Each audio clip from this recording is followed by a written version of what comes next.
It's your boy Jeremy from Randolph Running Club, and I'm here again today to talk to you guys about the Nike ZoomX Invincible Flyknit Run 2. That was a mouthful. So it's been a while, but as you can see there, just did another run in these shoes to get my total tally up and then to 72.6 miles. So let's call this about a 75-mile review for all intents and purposes. Just been kind of getting back into the swing of things, so I'll be releasing some more videos, as you guys will see soon.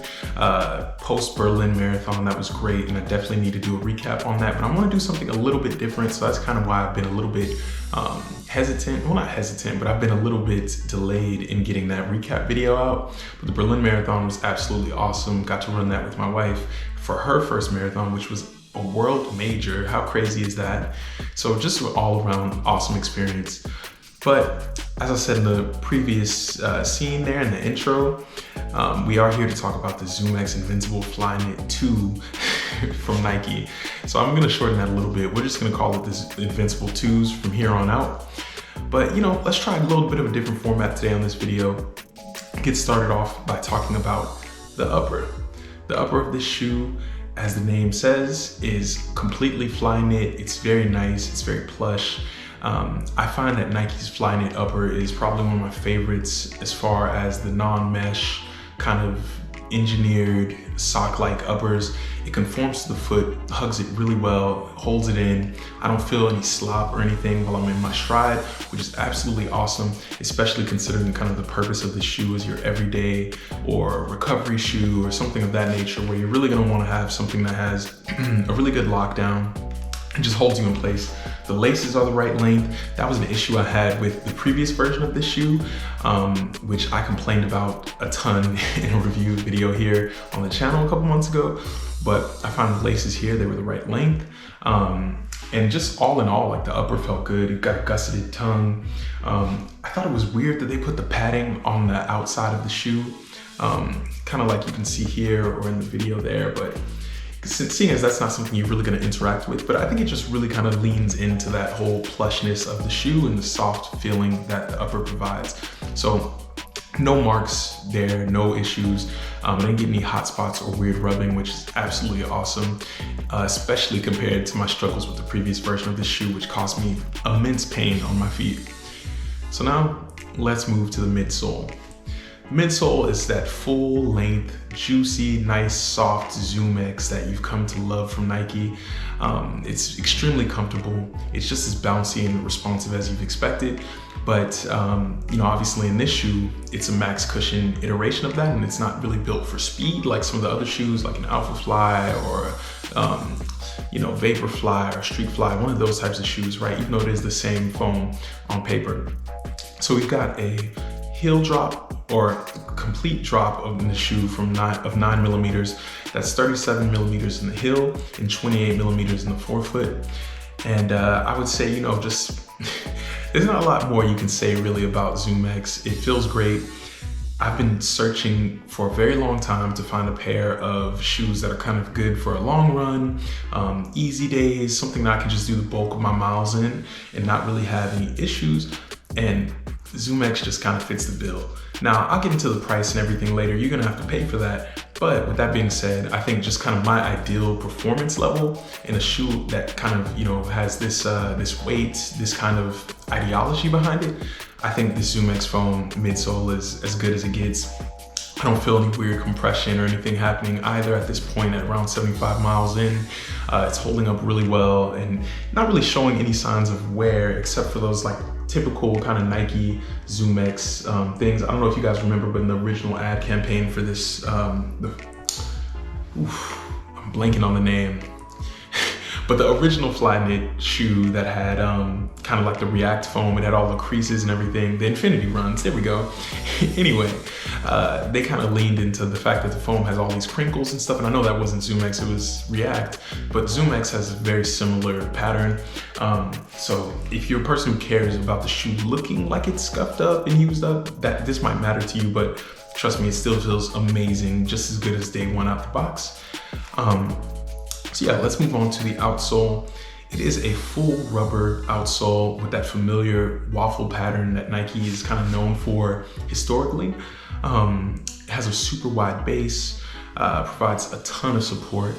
It's really been the one shoe as well that doesn't cause me any issues. I think I touched on this in a couple videos ago, but just I was dealing with some peroneal tendonitis, and it seemed like no matter what shoe I put on, every single time after the run, I would have some kind of discomfort or some kind of pain. But I can tell you, I just took these out for a 10K this morning. I even threw some strides in, and I feel really fresh still, even though I'm still kind of battling that injury.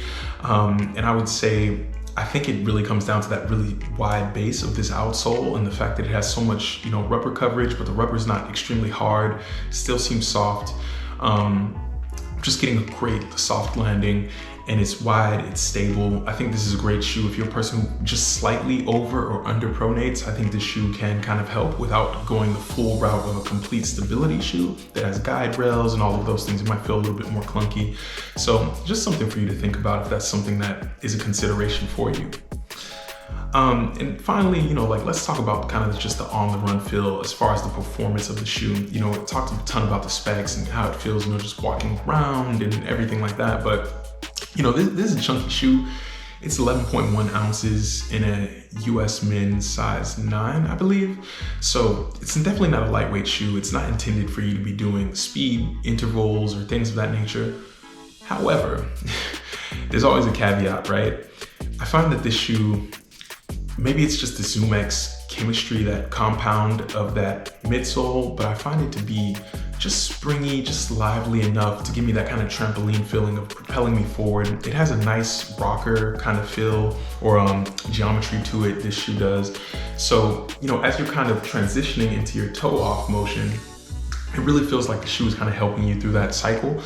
And it kind of reminds me of how, maybe you buy like a BMW 5 Series or 7 Series, right? Like that's a big car. It's not small, but it's like the way that the suspension is tuned, the way that, the engineers kind of work on that can make a really big difference and make a car that is really heavy on paper feel a lot lighter, a lot more nimble. And I kind of commend Nike. I think that's what's really going on here. The shoe feels a lot more nimble on the run than the spec sheet would provide you to think.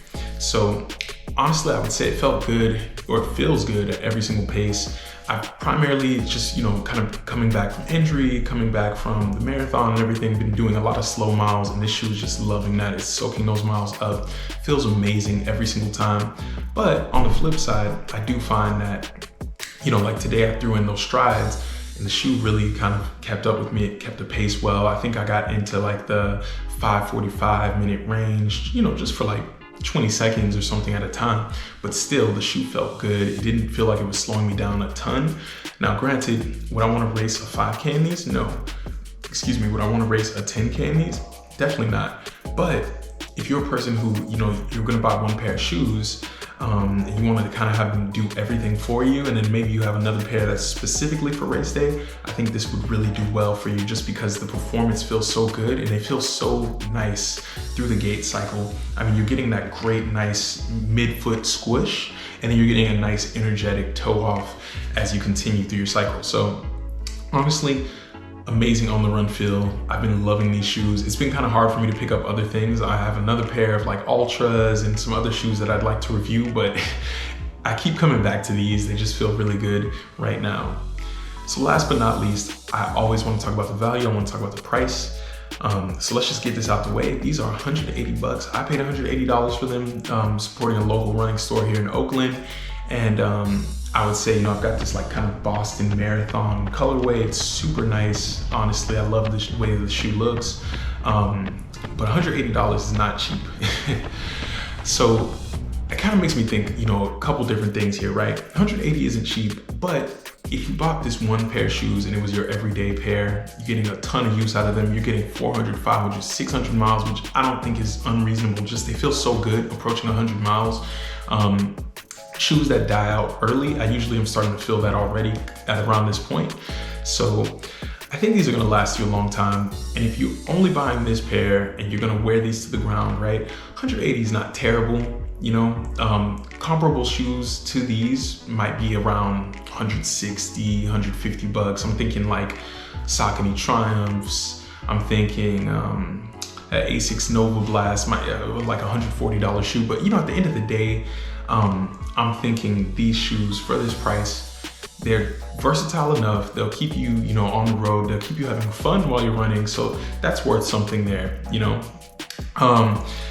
But on the flip side, I also think, you know, as soon as I bought these, I was looking for my pair of marathon shoes, and I ended up wearing the Alpha Fly ones for the marathon. I got them from a Nike outlet in San Leandro, not too far from Oakland. And what I found was there was a wall full of Invincible 2s, and they're in my size, and they were all under $100. I saw them for like 80 something, $90, depending on the colorway, but they were $100 cheaper than the shoe's initial price. So I think enough time has passed since this shoe has been on the market that you can find a nice deal if that's something that you really want. So I really would recommend kind of looking out for online retailers like a Running Warehouse, or maybe check Amazon or eBay. And definitely if you can find a Nike outlet anywhere near you, I think you'll be able to grab these for a significant discount. And all day, every day, if you can get these for $100, I think you should just take the plunge. Make sure you get your size. I find that they do run, you know, pretty true to size. I'm wearing a 14. It feels like a 14, runs like a 14. But just make sure you get the right size and you'll be good to go. And you'll be extremely happy that you did. So 10 out of 10, I'd recommend. And you know, just thank you so much for watching. Let me know if you've run in these, what your thoughts have been. I'd love to chat with you guys in the comments. Of course, if you like this video, please like it, subscribe, comment, etc. It only helps the channel. And you know, I appreciate you for tuning in once again. Definitely stay blessed out there, inspire others, and stay safe, y'all. I'll see you next time. Peace.